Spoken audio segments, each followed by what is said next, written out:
Okay. So let's turn you over to our questions from media. Go ahead, please, sir.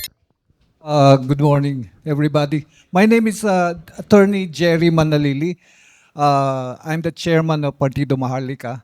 Now, without disclosing my law school, my grade, and how many times I took the bar, I have only one observation. The springboard for these discussions is the survey of the popularity of our president. Now, you've all spoken as if these surveys are credible. Now, is this a correct observation?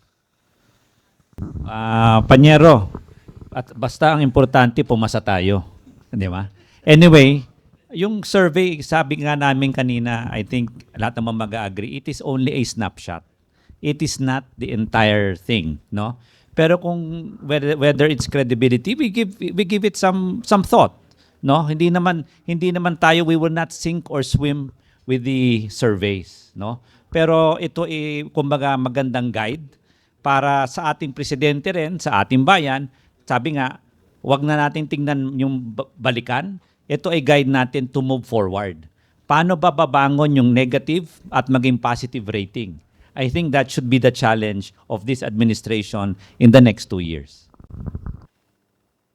Tawag nga natin dyan ay pulso ng bayan. Ano? Pulso lang yan pero hindi yan ang buhay.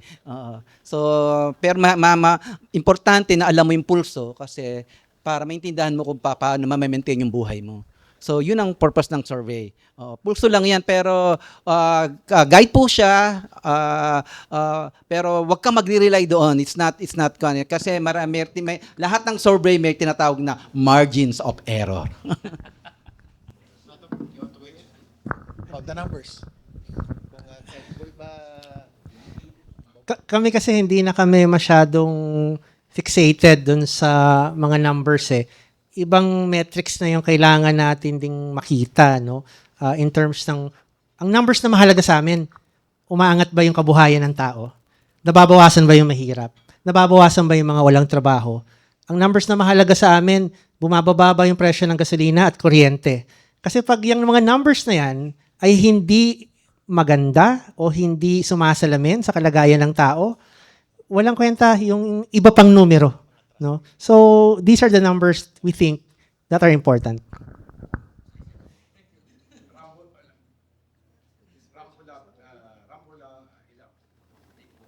Hello, yan. Rambo Labay ng Radyo Kuya Manggi. Taon-taon na lamang, laging may sona, maraming gustong maging presidente sa kabila ng utang. Panahon ni Cory, ERAP, yan na, utang. Pataas ng pataas ang utang. Pero ang daming tumatakbo ha. Kakaiba, no? The more na marami tayong utang, ang daming tumatakbong mga politiko. Baon na tayo at walang planong bayaran tayo ang utang.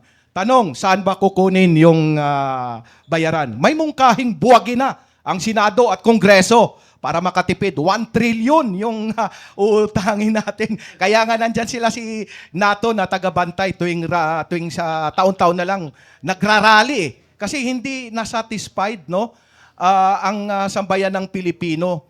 Ang tanong ko lang, paano ba talaga matutuldukan yung kahirapan talaga ng bansa talaga? Dahil nakikita natin lahat ng pangulo ng bansa nais na sinasabing mapagandang ekonomiya. Pero baon sa utang, mag-utang sa China, may baon, lilipat sa Japan, mangutang, lilipat sa Australia, US, patong-patong ng utang natin. Para lang yan tayo. May utang ko sa kanya. Hindi ko makabayad, lilipat ako doon, uutang na ako. Simpleng bakit pataas ng pataas yung utang natin, ilan nang yata yan, mahigit na 1 trillion, hindi pa rin nababayatan. Hindi pa rin nababayaran, di ba? Papaano, in natural, bakit sa kabila ng ang daming ang utang natin na baon na tayo, merong pang party list, 300 na mahigit yan. Ang daming gumusto ng politiko. Ang tanong ko, mayaman talaga ang Pilipinas, di ba? May utang na, may trilyon na ng merong nakawin. Paano natin matuldukan talaga?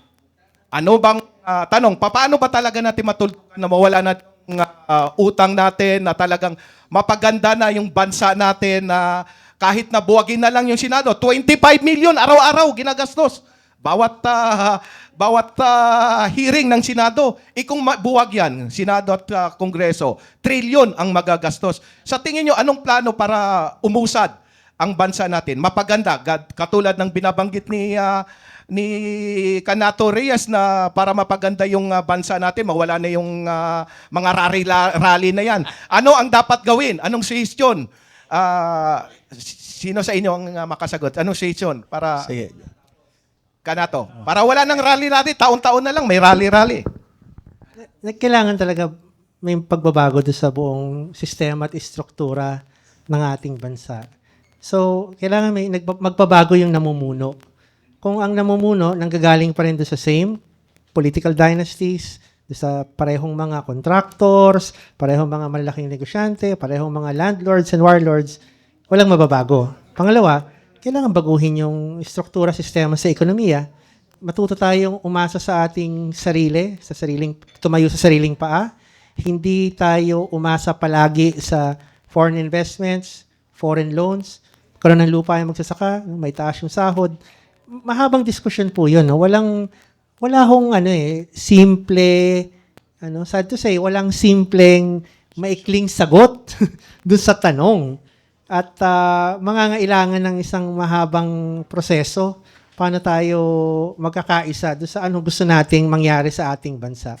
And I'm very sure, hindi election yung decisive factor doon. Kasi if we're saying 2028 will be the reckoning, well, if we don't change yung political, pag walang political reforms, pag same political dynasties, pag same automated elections, pag same people dominating the elections, baka mag-i-illusion tayo na yun na, doon na natin mababago. I don't think ganoon. No? I don't think mababago sa pamamagitan ng isang eleksyon sa 2028 yung napakalalim nating problema. We can try to field as many candidates as we want na talagang mahuhusay. No? Gamitin natin yung arena na yun, lumaban tayo doon. Pero kumbaga, alam din natin yung limitasyon ng arena na yon. But going to the core question, no, yung utang, do you think that's a proper topic na perhaps not being paid attention to by our president? O there are so many other problems that kailangan niyang tugunan? We have to check yung figures, pero parang mas malaki na ba ang utang ni Pangulong Marcos kesa sa cumulative na utang ni dating Pangulong Duterte? At kung ganoon ang kalagayan, bakit nagkaganoon? Ang problema kasi sa utang, sa isang presidente, hindi talaga niya yan problema eh. Bakit? Kasi ang presidente, 6 na taon lang siyang manunungkulan eh. So maaari siyang umutang ng umutang sa loob ng 6 na taon at ang problema ng malaking utang ay mamanahin na lang nung kasunod niyang presidente. So walang incentive para hindi umutang. Kasi after 6 years, hindi ko na problema yan eh. Problema na yun, susunod na presidente. O yun na, kaya palaki ng palaki. Sige, siguro dagdagan ko na lang. Tama po 'yon, no? Pero I think, just correct me if I'm wrong, Prof, no? Pero tingin ko hindi naman pa lumagpas yung utang ni Presidente Marcos kay Duterte. Mas malaki pa rin yung kay Presidente Duterte. Ang akin lang, kasama po yan eh. Kasama po yung pag-uutang. Hindi naman po mali ang pag-uutang. Kasama po yan. Siyempre gusto natin wala, no? Magandang wala tayong utang sa sari-sari store. Okay po yun. Pero po ang tanong ko, yung pong pera na ginugol ng gobyerno, ito ba ay nakabigay ng tamang serbisyo sa ating mamamayan? Ito ba ay nakadagdag benepisyo sa ating mamamayan? I think doon po natin tingnan. Doon natin i-grade. Itong pera na binigay natin, kasi taon-taon may budget ang gobyerno. Ano bang serbisyo ang binalik? Ano bang benepisyo ang binalik? Ano bang pakinabang natin na binalik? Kasi binigyan natin sila ng ganitong kalaking pera para hawakan para sa ating gobyerno. So, tingin ko doon po natin titingnan. And as I said, wag na tayong magsisihan doon sa likod. Tingin na tayo at mag-hope tayo forward. Una-una, no, hindi po masamang mangutang. Ito ini-encourage yan sa economics na mangutang ka kasi bahagi yan ng economic ecosystem natin. Ang mahirap lang dito kung nangungutang ka, lalo na sa bansa, kung wala tayong nakikitang magandang kalsada, magandang bridges, mga infrastructure, ay yun po ay masama. Ang US, China, halos lahat ng bansa po may mga utang yan. Pero dapat ma-translate tong mga utang na to sa mga actual infrastructure projects. At yun nga, kailangan ma-fix nga yung corrupt practices sa Pilipinas at ma-fix din yung nature ng ating political system na walang incentive na wag magwaldas ng inutang dahil yung accountability hindi na mapupunta sa'yo. Pero meron pa rin tayong lusot, no?